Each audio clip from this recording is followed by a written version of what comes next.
Here at 4, state lawmakers are back at the Capitol right now for a two-day special session.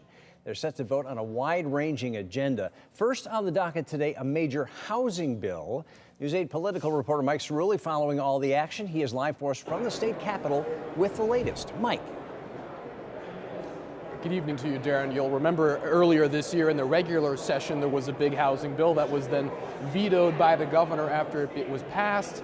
Lawmakers went back to the negotiating table, and the product of those negotiations is any moment now scheduled for debate here in the State House of Representatives.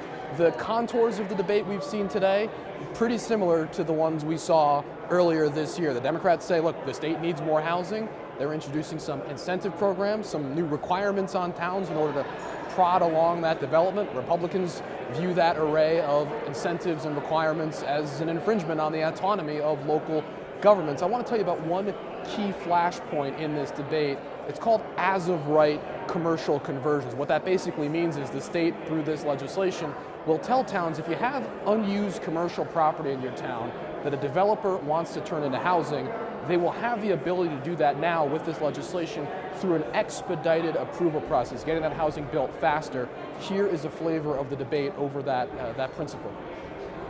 My issue with that is you're putting some residential where the plan of conservation development that we all have to push every town to get through doesn't align to that, right? They put a lot of thought and process into that. And you're going to add residential, potentially next to businesses, like a dispensary. The market is going to determine whether a commercial property is changed in terms of its use.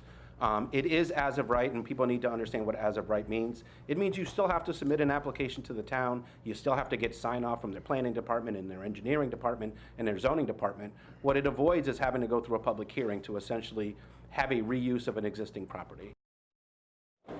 So that age-old debate of the balance between local power, local control, and state mandates, state rules.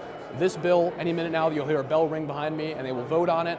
After that, two major pieces of funding legislation, hundreds of millions of dollars of state money in each of those bills. We're going to tell you about the details. Where's that money coming from? How is it going to be spent? We'll tell you when we see you at 5 and 6 o'clock. For now, we're going to go monitor these votes. We'll see you later this evening, live at the Capitol. I'm Mike Cerulli, News 8.